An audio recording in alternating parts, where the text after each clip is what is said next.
Hi guys. So what this video is about is I'm showing you how to do the outlining assignment. This is your Thursday assignment that I've given you guys.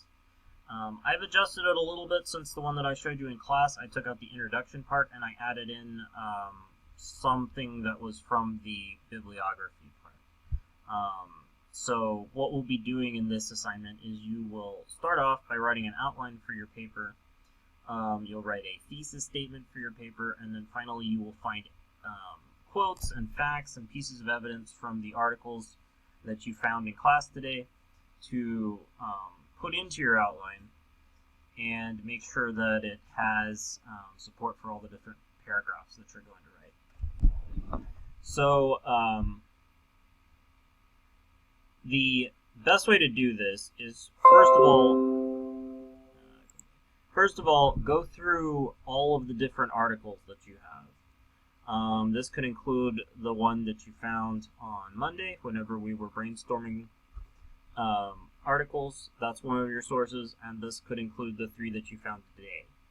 I should say it should include all of those because all of those need to be represented in your paper. What you'll do is go through all of those and highlight or just write down different arguments that those people are making. Some of them, it should be exploring things that support your argument and things that are against your argument. If you don't have any counter-argument ones, you'll probably need to go on Google really quickly and find something that goes against what you're saying. But when you find all of those, this is kind of what it should look like. At the top here, I have the title of what I'm arguing. My argument, this is from one that I made a couple of years ago, that food trucks are better startups than family restaurants. And the idea of this paper was I was saying that it's smarter to start a food truck than it is to open your own restaurant because it's cheaper and because you can move your truck around and because of a bunch of other reasons that I found online. Some of them surprised me though, as I went through articles about it and highlighted different stuff. One of the things I came up with was that food trucks are actually cleaner than regular restaurants are. I didn't know that I was going to find that, but because I read my articles first, I ended up finding a really good argument to help me out some. I also read some counter arguments about the disadvantages of food trucks.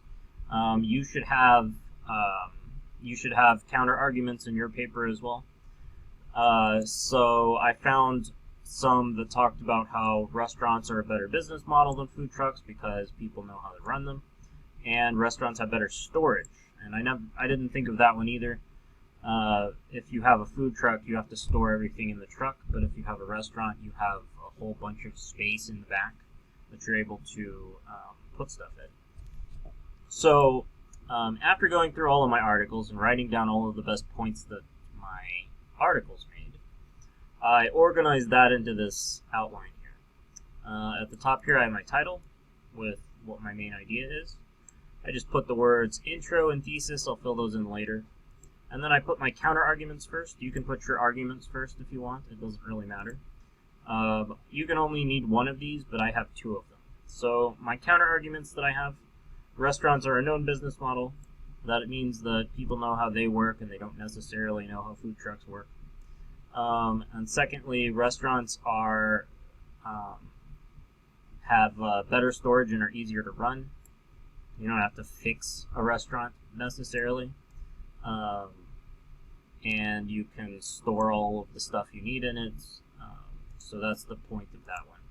Then after that I have my arguments here, my main points that I'm going to make. I said food trucks have less initial cost and overhead.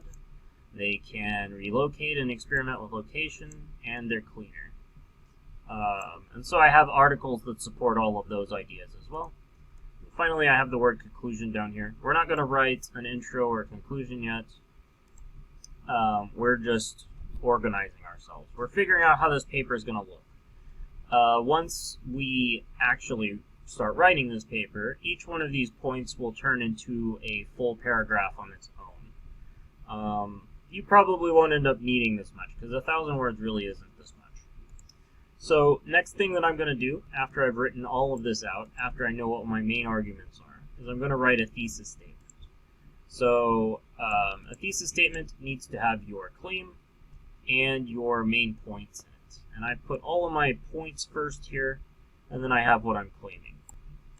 So my points are this right here, this part right here, this part right here,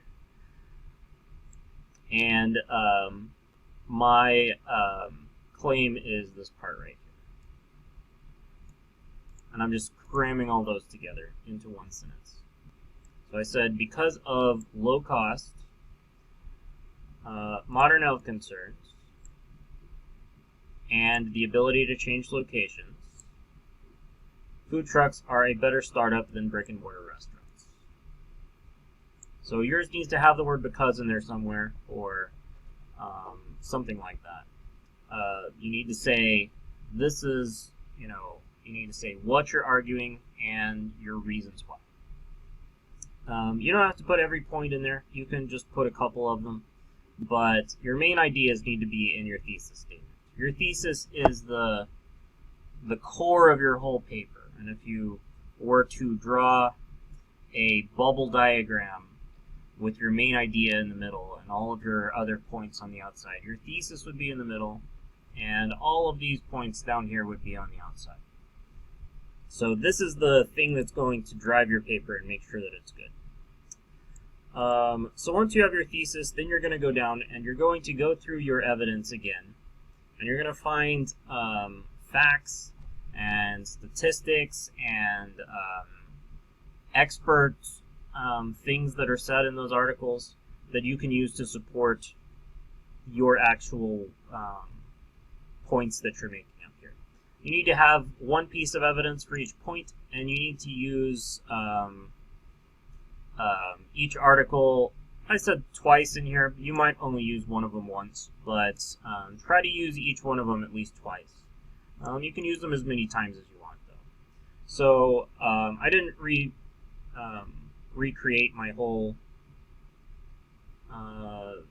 outline here. I'm actually going to do that really quickly so that you can see what it should look like. Okay, so down here you can see I've taken one source that I have. This one, mine isn't real, but yours needs to be real. And I've inserted quotes and facts from it into my outline that I had already. So for the arguments, food trucks have less initial cost and overhead, I've inserted this quote that I found that said, food truck owners found that rent for a parking spot was significantly lower than rent for a building. While these owners still pay rent, they avoid crushing expenses many restaurant owners are forced to pay. And then, very important here, I put all of that in quotes because that was a direct quote from my article. And then at the end here, I have a citation. This is going to be how you show where, which article your quotes come from. So at the end here, I just have the last name of my author and the page number I got this from in parentheses. If you only have, if you have an online article and you don't have any page numbers, then you would just put the last name of the author. If you don't have an author, you would put a shortened version of the title. Next here, I have the fact that they can relocate in experimental locations. So instead of, this one is a fact that I've gotten, where I'm paraphrasing them. This is how it would look if you reworded what they said, but you're still taking it from them, so you want to give them credit. So, Food Truck Times describes many owners working outside of businesses during lunch, and then working outside of bars at night. That's really from one of these articles. And then, again, I have the guy's last name in parentheses with the page number.